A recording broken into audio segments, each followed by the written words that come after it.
Am I the only one seeing a pattern here?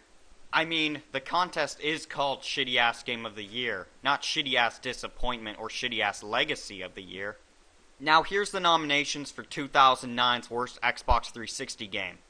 It's the nominations video because the game I'm looking into didn't win, but it's still hilarious as to why it got nominated. Of course, I sped up the parts that aren't important to this video to save time. The first one way to describe the 360 would be steady. However, over the last year, there was some occasional bumps in the road that caused it to go off course just a little bit. Here are your surprising SAG nominees for Worst 360 Exclusive. Who would have thought that Ninja Gaiden would have been nominated? Oh wait, it's Ninja Blade. A game that's essentially a Gaiden clone, just littered with quick time events, extremely long and boring boss battles, and dare I say, an evil train. While some reviewers love Ninja Blade, you saw right through what was happening here. Power to the people. Or something.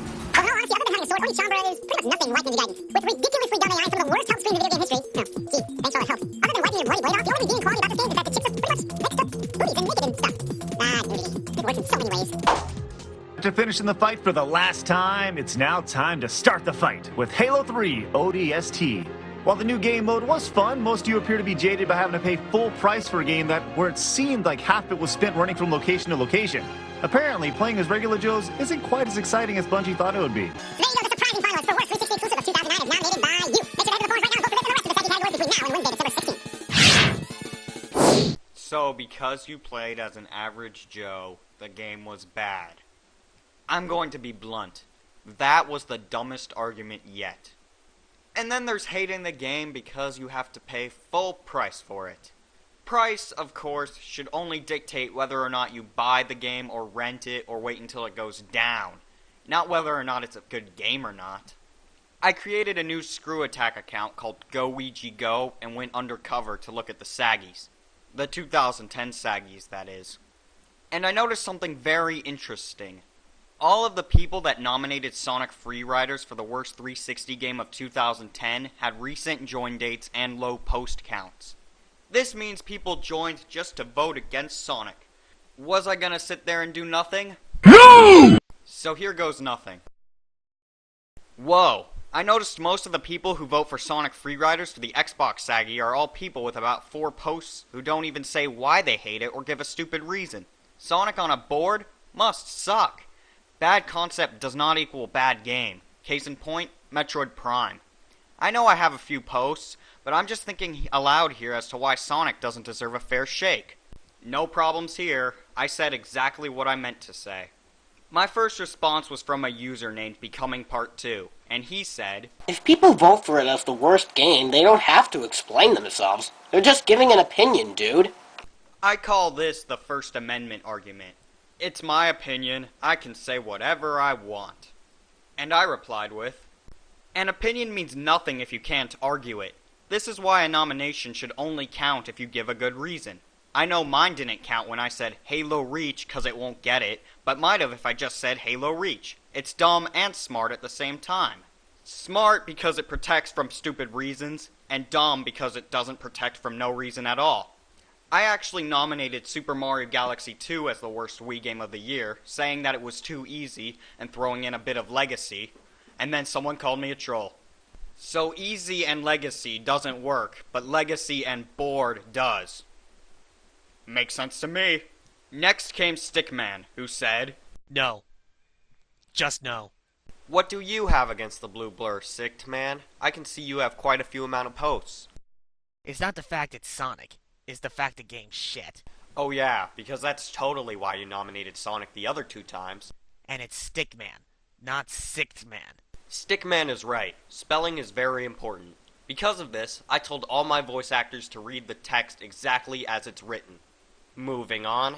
Even if someone hasn't played it, they can still make an informed decision based on the vast majority and reviews from people who have played it.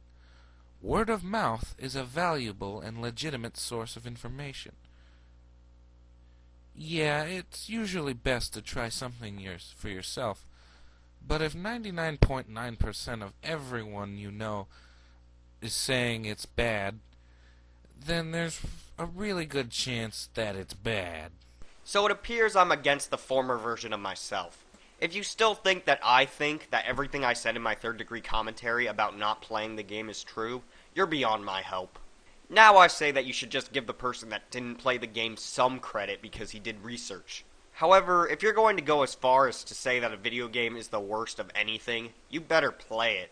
So then I said, games are meant to be judged by playing them. They're not movies for you to watch them and judge them. How do you think the reviewers judge games? I don't know, maybe by playing them? Surprise?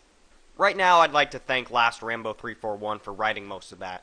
Word of mouth is legit. If 100 people who haven't played it said it sucked, but one who did play it said it was good, you'd trust the 100?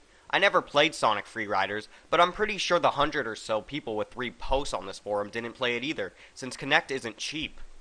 No offense, but you sound like a Sonic fanboy. I mean, you say you haven't played the game, so why are you so bothered by what other people think about it? I guess I just don't like terrible logic. Why do you seem so obsessed about how many posts people have? Someone's post count doesn't justify his knowledge about gaming. Several people join this just to be a part of the voting process of the top 10 games of the year. I was one of them a long time ago when they were doing the top 10 songs. They also seem to be saying that because they have a small post count, they're obviously poor and can't afford Connect. This guy's trying to connect my points together, and it's not really working out for him. People with recent join dates and low post counts means they just joined. And when Connect was first released, it was $150, and then $60 for each game. Sonic Riders sucks. You could just tell. Many people vote on Doctor Who in the Wii category just by looking on it. If a game sucks, it sucks. Like I play Sonic 4 Colors, good Sonic games. In case you didn't know, the only thing that you can really judge from a video game by looking at it is graphics. But anyway, about Doctor Who... As the grandfather of Waggle controls, the Wii has been notorious for pumping out absolute deuce. For this year's Saggies, we had 4 really strong nominees, but which one did you vote on to take home this monumental award? The 2010 Saggy for Worst Wii Game goes to... Doctor Who: Return to Earth.